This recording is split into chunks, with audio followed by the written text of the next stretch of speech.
నేను పిక్ చేసుకోలేదు, చెప్తే ఇక్కడ నవ్వుతారో మీరు, కానీ ఇక్కడ చిన్న స్టోరీ ఉంది. ఇది చెప్తే ఇప్పుడు ఎంతమంది అని తిడతారో. కానీ ఏమైందంటే నాకు I hated math. I hated అంటే ఇక చెప్పలేను, అంత హేటెడ్ అనమాట మ్యాథ్ అంటే. సో ఎప్పుడు 10th అయిపోతుందా, ఎప్పుడు పాస్ అయ్యి బయటపడతామా, జీవితంలో మ్యాథ్ అనేది చూడదు. ఎందుకంటే నాకు ఒకటి అర్థం కాకపోతుంది, ఈరోజు కూడా అర్థమవుతలేదు. వాళ్ళు నేర్పిన ఆ కాస్ తీటాలు, సైన్ తీటాలు నిజంగా ఎవరికి అవసరం పడ్డాయి? నాకు ఇప్పటివరకు 50 ఏళ్ళకి వచ్చిన నేను ఎక్కడ అవసరం పడలే. నాకు పైథాగరస్ థియరం నాకు ఎక్కడ అవసరం పడలే.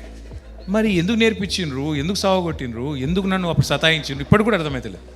So my only purpose in life back then when I was in 9th and 10th was ఇది జల్దీ కంప్లీట్ చేసుకొని, అంత ఫాస్ట్గా అయితే అంత ఫాస్ట్గా కంప్లీట్ చేసుకొని నేను మ్యాథ్స్ నుంచి తప్పించుకోవాలని ఎజెండాతో పోతుంటే ఈ ఫ్రెండ్స్ ఉంటారు కదా. అయితే నేను అక్కడ గ్రామర్ స్కూల్లో చదువుకున్నా 8th, 9th, 10th ఇక్కడ Saint జార్జెస్ grammar school in habits. So ఎంత సింగిల్ మైండెడ్ ఫోకస్ ఉండే అంటే మళ్ళీ మా ఫాదర్కి మదర్కి ఐడియాస్ వస్తాయి, మళ్ళీ మనం ఎంపీసీఓ బైపీసీఓ అంటారు అని చెప్పి నేను ఆయనతో పోయి అక్కడ కోటీలో హ్యాబిట్స్లో రోడ్ల మీద పుస్తకాలు అమ్ముతారు, సెకండ్ హ్యాండ్ బుక్స్ అమ్ముతారు. పోయి economics, commerce, civics, history 4-5 books పట్టుకొచ్చి మా ఇంట్లో మా ఫాదర్ కూర్చునే టేబుల్ మీద పెట్టినా.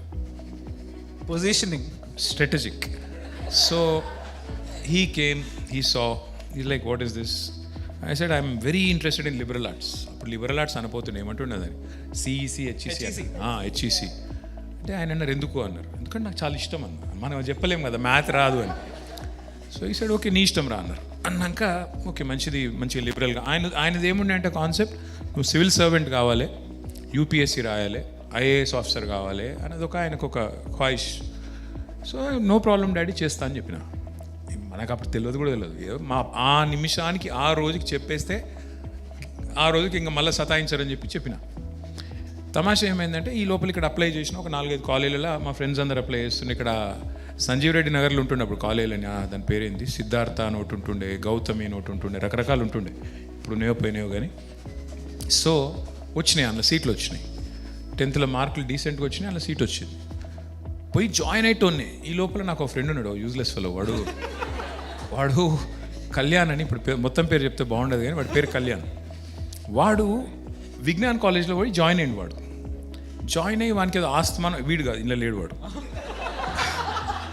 ఆస్తమానం కీస్తమానం ఏదో ఉండేవానికి. సో వాడు వచ్చిండు. నేను అప్పటికి ఇక్కడ ఇంకా జాయిన్ అయ్యి నేను కూడా ఫీజు కట్టినా, ఇంకా కాలేజ్ పోలే. వాడు వచ్చినాక వాడు ఏదో బిల్డప్ ఇచ్చిండు నాకు. అరే ఇక్కడ ఏముంటావు రా, అంత మంచిగా ఉంది, హాస్టల్ ఉంది, అంత ఫన్ ఉంది, అట్లా ఇట్లా అన్నాడు. నేను అనవసరంగా టెంప్ట్ అయ్యి నేను అవునారు అంత బాగుంది అంటే చాలా బాగుంది, అసలు బి లాట్ ఆఫ్ ఫన్, మంచి all boys we can go out, ఇది అది 15 రోజులకోసారి, 15 రోజులు అనలేవాడు, వారం రోజులకోసారి సినిమాలు చూడొచ్చు, ఆ టైప్లో స్టోరీ చెప్పిండు. సరే బాగానే ఉంది ఇదేదో అని చెప్పి నేనేం చేసిన పిచ్చోని లెక్క మా ఫాదర్ దగ్గర పోయి, ఎందుకంటే అప్పటికి ఆ ఎంట్రన్స్ టెస్ట్ ఏదో ఉండేదానికి, అది అయిపోయింది. అయిపోతే నేను మా ఫాదర్ దగ్గర పోయి, డాడీ నేను గుంటూరులో అక్కడ చదువుకుంటా, మా ఫ్రెండ్స్ ఉన్నారు, నేను అడుగుతా అంటే, అరే ఇక్కడెక్కడ జాయిన్ అయినావు కదరా అన్నారు. అంటే లే ఆడబోతా అన్నాను. సరే అని పాప ఆయన ఏం చేసినారు, ఆయనకి ఎవరు ఫ్రెండ్స్ ఉంటే వాళ్ళని వీళ్ళని పట్టుకొని ఈ got me the seat and then he came to drop me all the way to Guntur. He drove me like 300 kilometers. పోయినాం, ఇది హైలైట్. పోయినాక ఆఫీస్లో మా ఫాదర్ కూర్చున్నారు, ఆ ఎండి వాళ్ళు ఎవరు ఉంటారు కదా, వాళ్ళతో మాట్లాడుతున్నారు. నన్ను పోయి అడ్మిషన్ ప్రాసెస్ కంప్లీట్ చేసుకోపో అన్నారు. నేను ఇంకెవరు అంకుల్ ఉండే, ఇద్దరం అడ్మిషన్, ఆ లేడీ ఉండే అడ్మిషన్ లాస్ట్ టైం, ఆమె దగ్గర పోయి నేను నా పేరు అంటే చెప్పినాక ఏ గ్రూప్ అన్నది, హెచ్ఈసి అని ఇట్లా చూసింది ఆమె. అది ఇక్కడ లేదు అన్నది. ఒరి అమ్మ ఇది ఎక్కడిది, ఇక్కడికి వచ్చినా మనం అని చెప్పి, హెచ్ఈసి లేదా, లేదు. సిఈసి ఉందా, లేదు. ఏముంది మరి, MPC BiPC. I said holy shit. ఇప్పుడు నేను ఆ రూమ్లోకి పోయి ఇక్కడ హెచ్ఈసి లేదు, సిఈసి లేదంటే ఏం జరుగుతుంది? 300 kilometers డ్రైవ్ చేసిపోయిన తర్వాత బెల్ట్ ట్రీట్మెంట్ ఉంటుంది. ఇదేదో బాగాలేదు, మనం ఎట్లా కవర్ చేయాలని చెప్పి చాలా సీరియస్గా అక్కడదక్కడే పని చేయండి. ఇంకా ఎంపీసీ మ్యాథ్ అనే వర్డ్ అంటేనే భయం. సో నేను మర్చిపోయినా ఫిజిక్స్లో కూడా మ్యాథ్స్ ఉంటుందని. ఐ సెడ్ ఓకే, ఇక మిగిలిన చాయిస్ అది ఒకటే కనబడుతుంది, థియరీ ఆఫ్ ఎక్స్క్లూజన్. దీన్ని ఎక్స్క్లూడ్ చేస్తే అది ఒకటే మిగిలిందాడ. So BiPC. సో నువ్వు మైక్రోబయాలజీ అన్నో చూడు, నువ్వు నేనేదో ప్లాన్ చేసి తీసుకోలే, అట్లా అయిపోయింది. అయిపోయినాక ఇంటర్లో ఇక ఆడపోయినాక ఏముంటుంది, విజ్ఞాన్ కాలేజ్ అంటే ఏంటంటే, విజ్ఞానంలో ఎవరైనా ఉన్నారా ఇలా పొరపాటున? అచ్చా ఉన్నారు, ఒక్క అమ్మాయి ఉంది. హలో అమ్మా, నేను మీ సూపర్ సీనియర్ని. Thank you. సో కూర్చో తల్లి. విజ్ఞానంలో ఏముంటుందంటే ఆల్ రెసిడెన్షియల్ కాలేజీలలో ఫుల్ బట్టి కొట్టిస్తారు, పొద్దున 4కి లేపుతారు. ఇక అప్పటికి నాకు ఇక్కడ హైదరాబాద్లో దెబ్బలు తిన్న అలవాటు లేదు టీచర్లతో. ఆడ పోయినాక ఏమైందంటే అప్పటి నేను పోడు లేట్ పోయినా, రైట్.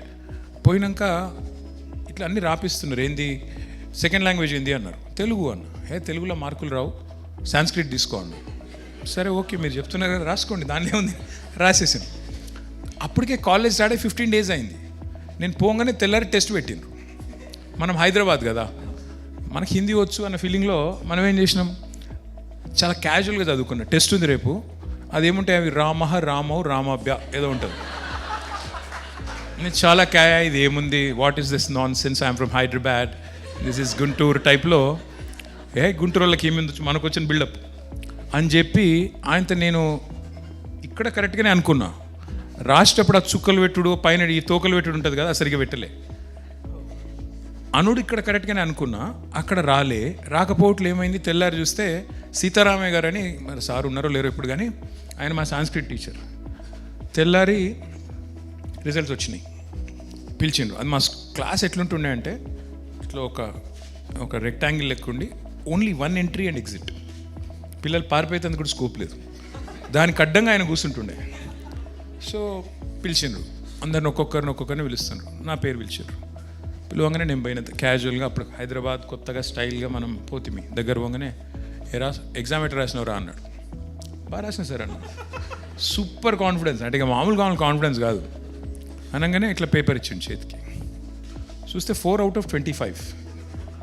ఇదేంటి ఇది మన పేపర్ కాదేమో అని ఇట్లా సరిగ్గా చూస్తే అక్కడ ఒత్తులు చుక్కలు అన్నిటికీ అట్లా రెడ్ ఇంకుతో టక్ కొట్టేసింది. ఎట్లా రాసేవన్నారు. బాగానే రాశాను సార్, ఏదో మీరే తప్పు చేసిన లెవెల్ అయిపోయినాను. చెప్తే నేను అటు తిరిగి ఇటు చూసే లోపల మన పీకింది ఇక్కడ. ఇక నాకు అసలు అర్థం కాదు, ఈయన కొడతారా ఇక్కడ. ఫస్ట్ ఆఫ్ ఆల్ తెలియదు. కళ్ళని నీళ్ళు రాలిపోయి అసలు ఏం జరుగుతుంది ఇక్కడ, ఎందుకు వచ్చినాం ఇక్కడ అని కళ్యాణ్ గారిని తిట్టుకున్నాను బూతులు. ఆ రోజు డిసైడ్ అయ్యా, కాకపోతే అమ్మ ఇంకొకసారి దెబ్బలు తినకూడదు ఇక్కడ అని డిసైడ్ అయిపోయి ఇంకా చదివిన చూడు. చదువుడు అంటే బట్టి కొట్టిన. ఎట్లా బట్టి కొట్టినా అంటే స్టేట్ 11th ర్యాంక్ వచ్చింది. ఏది సెకండ్ ఇయర్కి వచ్చేసరికి. కానీ నో అది గొప్ప విషయం ఏం కాదు. బట్టి కొట్టి రాసేసింది మర్చిపోయాను ఇప్పుడు ఏమో చదువుకున్నాడు.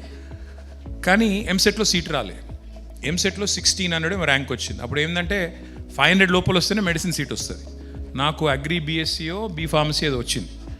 సో ఇప్పుడంటే మెడికల్ కాలేజ్ 32 అయిపోయినాయి. కేసీఆర్ గారు పెట్టారు. ఇప్పుడు మస్తు ర్యాంకులు వస్తే కూడా సీట్లు వచ్చేస్తే కానీ అప్పుడు లేవు. సో ఏం చేయాలి మరి. మా మదర్ ఏమో నేను డాక్టర్ కావాలంటుంది, మా ఫాదర్ ఏమో ఐఏఎస్ ఆఫీసర్ అంటారు. ఇద్దరి కళలు నెరవేర్చేద్దామని అర్జెంటుగా ఇంకా లాభం లేదని చెప్పి కేసెట్ అని స్టార్ట్ అయింది అప్పుడు కర్ణాటకలో. సో కేసెట్ రాసిన. బెంగళూరులో సీట్ వచ్చింది. బెంగళూరులో ఏదో మంచి కాలేజీలోనే సీట్ వచ్చింది. సో నేను ఫుల్ చాలా సంతోషంగా అది ఆ టైంలోనే సంతోషంగా మా డాడీ దగ్గరికి వచ్చి, డాడీ నాకు సీట్ వచ్చింది బెంగళూరులో, మమ్మీ చెప్తుంది డాక్టర్ కమ్మంటుంది. మనకంటూ ఎజెండా లేదు, మమ్మీ చెప్పింది డాక్టర్ కావాలని పోతాను. యూనో వాట్ ఈ సెట్, నీకు తెలుసారా డాక్టర్ సెటిల్ అయితే ఎంత టైం పడుతుందో అన్నారు. అంటే ఎంత టైం పడుతుంది అన్న. నీకు 32 ఏళ్ళు వచ్చేదాకా చదువుతూనే ఉండాలి అన్నారు. అవునా అంటే అవును, 32 years వచ్చేదాకా చదవాలి నువ్వు. ఫస్ట్ ఎంబీబీఎస్ చేయాలి, తర్వాత ఎండీ చేయాలి, తర్వాత సూపర్ స్పెషలైజేషన్, తర్వాత ఇది అది. ఎవరైనా డాక్టర్లు ఉండరా ఇక్కడ? లేరు, మీకు తెలియదు. సో అప్పటిదాకా ఉంటుంది. మళ్ళీ జీవితం అంతా ఎవడు అర్ధరాత్రి ఫోన్ చేసినా ఉరకాలను నీ ఇష్టం అన్నారు. అమ్మ ఇంత భయపడితే ఇంకేం చదువుతాం మనం.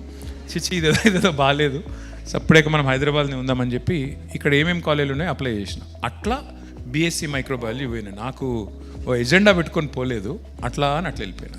But imagine this is probably the journey of many of the folks. ఒకటి అనుకుంటాం, ఈ కొట్టడం అయితే కామన్ అన్న. ఇట్లాంటి స్టోరీ ఎంతమందికి ఉంది ఒకసారి చేయలేపట్టండి. అందరికి ఉంటుంది. తక్కువనే ఉన్నారు. చాలా మంది ఫోకస్డ్ పిల్లలు ఉన్నారు. సగం సిగ్గుపడుతున్నారేమో. బై ఇంజనీర్స్ ఎంతమంది ఉన్నారు? How many of you wrote a piece of code? Please tell me, please raise your hands. Funnily we wrote the code on paper instead of laptops. అదే చెప్తున్నా. ఇప్పుడు రాను అది కూడా రాసే అవసరం లేదు. AI వచ్చేసి Claude is killing it off. That's it.